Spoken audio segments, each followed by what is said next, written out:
သမီးလူဘဝဆိုတာအခက်ခဲပြဿနာအနေနဲ့ပြည့်နေနေတဲ့နေရာတစ်ခုပေါ့လူဆိုတာအဲ့ဒီအခက်ခဲပြဿနာတွေကိုရင်ဆိုင်ဖြေရှင်းရင်းအောင်မြင်မှုတွေဖန်တီးတည်ဆောက်နိုင်ခဲ့ကြတာမဟုတ်လား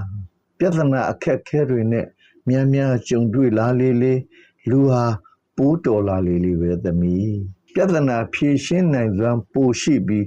ရင့်ကျက်ပြေဝတဲ့လူတယောက်ဖြစ်လာတော့တာပေါ့တချို့ကတော့ဘဝလမ်းကိုဖြတ်တန်းရတဲ့အခါအလွန်ကန်ဆိုးစွာပင်ပန်းဖြတ်တန်းကြရတယ်မိဘနောက်ခံဘက်ဂရောင်းလည်းမရှိကံကြမ္မာကလည်းအထောက်ပံ့မရကံကောင်းတာနည်းနည်းကံဆိုးတာများဖြစ်နေသလိုပဲဒါပေမဲ့သူတို့ဟာကံကြမ္မာဆိုးတွေကိုစိတ်တက်ကြန့်ခိုင်ရင်ဆိုင်ကြော်လွှားအောင်မြင်ခဲ့ကြတယ်သူတို့ကိုကြည့်လို့ရှိရင်မာကျော်ခက်ထန်တဲ့နှလုံးသားနဲ့ဘဝအခက်ခဲကိုမကြောက်ပဲကြော်ဖြတ်ရတဲ့တတ္တိတွေရှိနေကြတယ်ဖိနစ်ဆိုတဲ့ငှက်လိုပဲပြာပုံတွေကအချိန်ချင်းရုန်းကန်ထပြီးအောင်မြင်အောင်ကြိုးစားနိုင်ခဲ့ကြတယ်အဲ့ဒါလို့ကြန့်ခိုင်ရင့်ကျက်တဲ့သမီးမျိုးဖြစ်စေခြင်းနဲ့ကွယ်